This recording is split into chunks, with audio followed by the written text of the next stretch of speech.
think we'll begin with Rhoda, who's sitting next to me, who has some responses to questions of providence and whether or not the future is wholly open or partially open. Thank you, Tom. I want to reply to a recent critique of open theism that's been advanced. By Jonathan Akwanze of Baylor University. He's a philosopher, and he's argued that, well, according to the open view, the future is settled in part, and it's open in part. And God knows the part that's open is open, and the part that's settled is settled. And he thinks that is problematic. That for us to think that the future could be divided into the settled part and the open part. And the kind of thought he has here seems to be like this: if the future is settled in part, okay, what accounts for how it's settled? You know, suppose we say something like the laws of nature. You know, that there are some things about the future which are fixed by, you know, just the way the world operates. Well, to that he'll just say that, well, God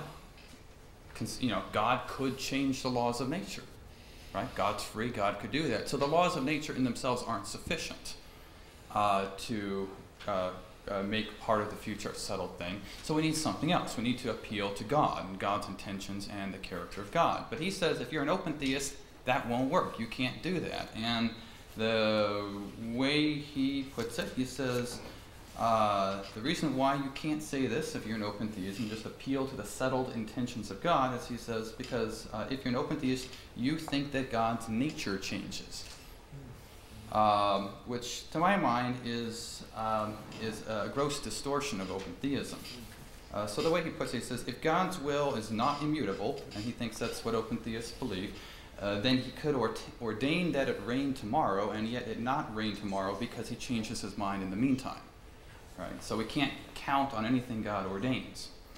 To which I want to say that he's just not understood what open theism is. God can decide as unilaterally and in a permanent way as much as he wants to decide. That's up to him. Unlike what he thinks, we do believe that the character of God is essentially immutable.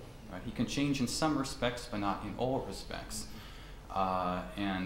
So the problem he thinks that we have isn't actually a problem. I'll just add a further point. In his paper, he has a lot of interesting stuff to say about what open theists believe. But he never once cites a single open theist. There's no quotations, there's nothing in the bibliography. And I would just like to extend a caution to people who want to pronounce on open theism, you know, please read the literature and get our position right. So. Thanks, Alan.